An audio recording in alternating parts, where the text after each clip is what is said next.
क्योंकि ये जो 50 लोग, 100 लोग, 200 लोग जो मरे हैं शराब पी करके, हम लोग को ध्यान नहीं है उधर। डेट में जो भी बिहार के 25% युवा, more than 25% youth are engaged in white नशा, गांजा, चरस, जिससे पीढ़ी समाप्त हो गया। एक पीढ़ी आज समाप्ति के कगार पर है, जिसका एक रीजन है नीतीश कुमार। जय हिंद। तो कैसे हैं आप लोग? बैकग्राउंड में म्यूजिक सुन रहे होंगे, टिप टिप बरसा पानी। हालांकि मौसम तो छठ का है, लेकिन लोगों को पसंद है टिप टिप बरसा पानी। अभी हुआ है शराब से मौत।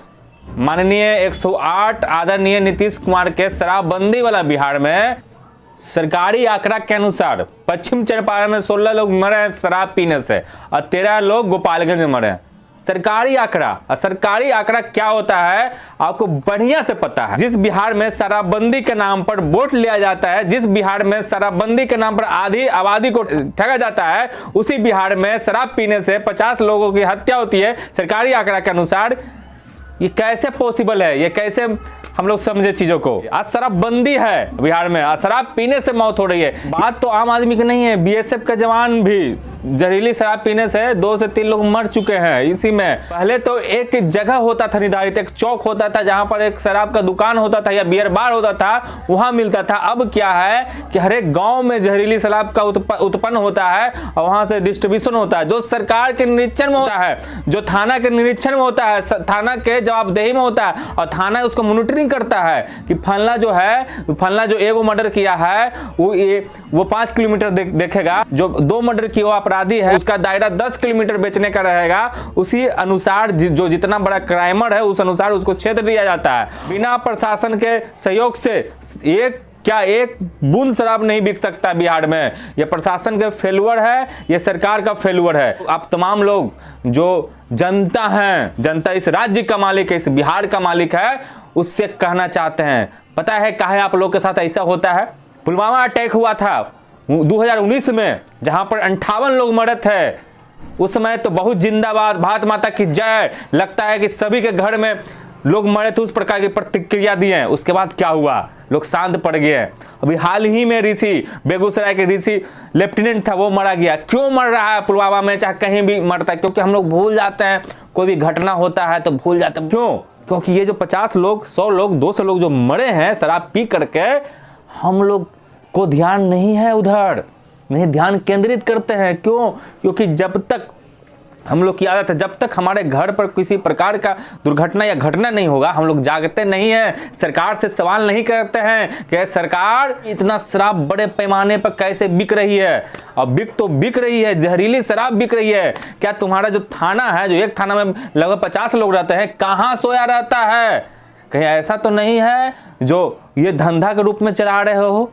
हम आपसे कहना चाहते हैं कि हर एक थाना मिला हुआ शराब बेचने में और खरीदने में। हम तो इवन यहाँ तक आरोप लगा रहे हैं कि हर एक थाना को अपना क्षेत्र से पैसा कमा करके एसपी, एसएसपी और वहाँ के प्रशासन को देने का। प्रशासन को किसने टारगेट दिया है वो प्रशासन जाने, लेकिन टारगेट सेट है कि इस थाना से हमको 5 करोड़ एसपी के यहाँ पहुँचाना है, 10 करोड़ एसएसपी के यहाँ पहुँचाना है। जब ये टारगेट सेट होगा कंपनी के तहत, तो जो कर्मचारी है वो तो कमाएगा, उसको तो कमा के आपको देना पड़ेगा। तो आज ये खेल हो रहा है। आज थाना के लोग दारू बेच रहे हैं। बहुत सारा आप न्यूज पढ़ते होंगे कि फलना थाना प्रभारी दारू के केस में खुद जेल चले गए। घाटा किसको? आम इंसान को, क्योंकि टैक्स चोरी हो रहा है। टैक्स कैसे चोरी हो रहा है कि अगर 1200 के दारू पी रहे हैं, 18% जीएसटी भी जोड़िएगा 1200 में, 1000 रुपया में, तो 180 रुपया जनता का जा रहा है। और आपको बता दें कि शराबबंदी होने के बाद शराब का सप्लाई बिहार में बहुत ज्यादा हो गया, पीने का संख्या बहुत ज्यादा हो गया। दूसरी बात है कि शराब जब से बंद हुआ है, लोग व्हाइट नशा का शिकार हो गया। व्हाइट नशा समझते हैं?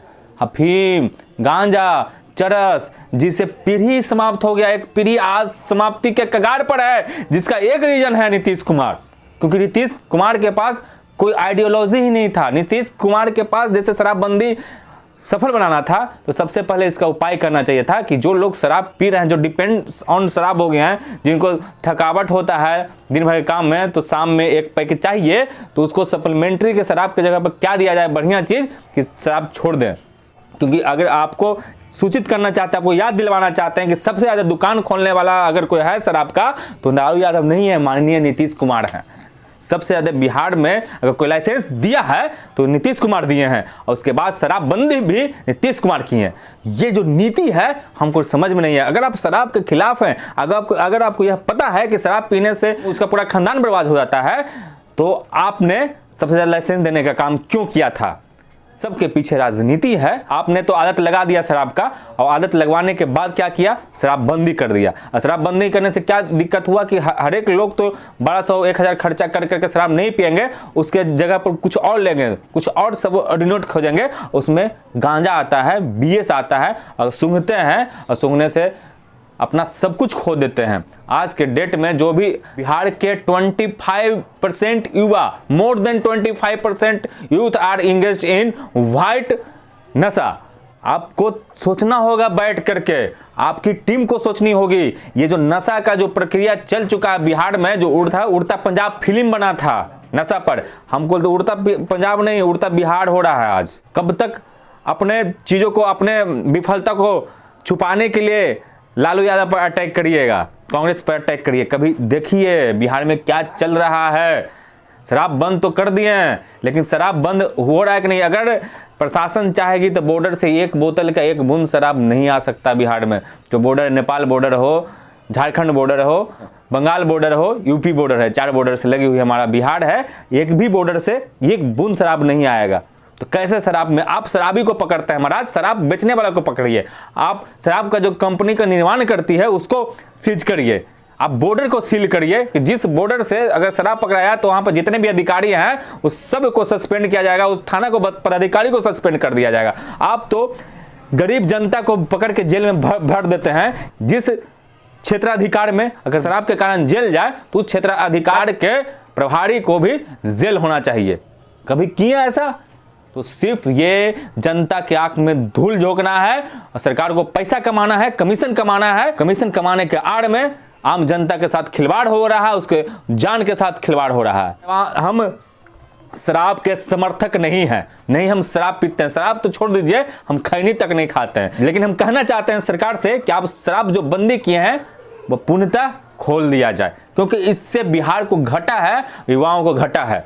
अगर शराबबंदी करना था तो धीरे धीरे प्रोसेस बाय प्रोसेस करते, पहले आदत हटाते, इसका सबऑर्डिनेट लाते उसके बाद। लेकिन आपको तो करना नहीं है, आपको तो करना है नौटंकी, आप तो करना है वोट बैंक की राजनीति। पहले शराब पीने की आदत लगाया आपने, आपके पहले इतना लोग शराबी नहीं थे, आपने आया लाइसेंस बांटा और सबको शराबी बनाया। आपने शराबी बनाकर क्या किए? जब कोई शराब पिएगा तो अपने होश आवास में नहीं आएगा, वो घरेलू हिंसा करने लगा। घरेलू जब ज्यादा हिंसा हुआ तो आपको तो वोट की राजनीति करनी है। 50% जो आधी आबादी है उसकी राजनीति करते हैं आप, मेन राजनीति उसी करते हैं। अब क्या किए? शराब बंद कर दिए ताकि जो आधी आबादी की आप राजनीति करें।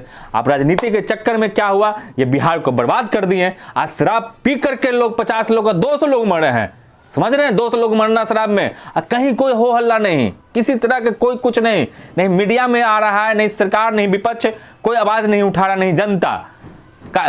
तो यही बोलते हैं सबसे अगर कुछ भी होता है तो सबसे बड़ा दोषी जनता है, क्योंकि हम लोग भूल जाते हैं, हम लोग पुलवामा अटैक को भूल जाते हैं, हम लोग बालिका गृह कांड जो मुजफ्फरपुर में हुआ था उसको भूल जाते हैं, हम लोग उड़ी अटैक को भूल जाते हैं, हम लोग शराब जो पी करके जो आज 200 लोग मरे हैं, 50 लोग नहीं 200 लोग जो मरे हैं उसको भी 2 दिन में भूल जाएंगे। अपने मतलब दुनिया में जीने वाले लोग हैं। जब तक अपने दुनिया से बाहर निकल करके आवाज नहीं उठाइएगा तब तक आपके सामने ऐसा कांड होता रहेगा। आवाज उस दिन भी नहीं उठा पाइएगा जिस दिन आपके घर में ऐसा कांड होगा, आपके घर के कोई शहीद होगा या फिर आपके घर के कोई शराब पी करके मर जाएगा, तभी आपका आवाज नहीं उठ पाएगा, क्योंकि आप तो किसी और के लिए आवाज उठाते नहीं है, किसी की और के बारे में सोचते नहीं है, तो फिर आपके बारे में कौन सोचेगा? भूलने की बीमारी जब तक रहेगी बिहार की जनता को, तब तक आपके लोग, आपके परिवार मरता रहेगा और सरकार उस पर राजनीति करती रहेगी। बाकी किसी स्टेट में नहीं होता। कहीं किसी स्टेट में पर्व के भगदड़ के दौरान सैकड़ों लोगों की मृत्यु नहीं होती है, शराब पीने से सैकड़ों लोगों की मृत्यु नहीं होती है। किसी जगह मधुबनी नरसंहार, इतना बड़ा नरसंहार नहीं होता, एक घर के 6 लोगों को हत्या नहीं कर दी जाती है। सिर्फ बिहार के लोग के साथ ही हो रहा है। वजह है यादाश्त की कमी, लोग भूल जाते हैं, उसके बाद भूल जाते हैं। तो भूलने की बीमारी से अलग है ये। सरकार से सवाल करिए, चाहे आप किसी पार्टी के समर्थक हो, आपका विचारधारा कोई भी होनी चाहिए, लेकिन गलत का विरोध जबरदस्त रूप से करिए। जय हिंद।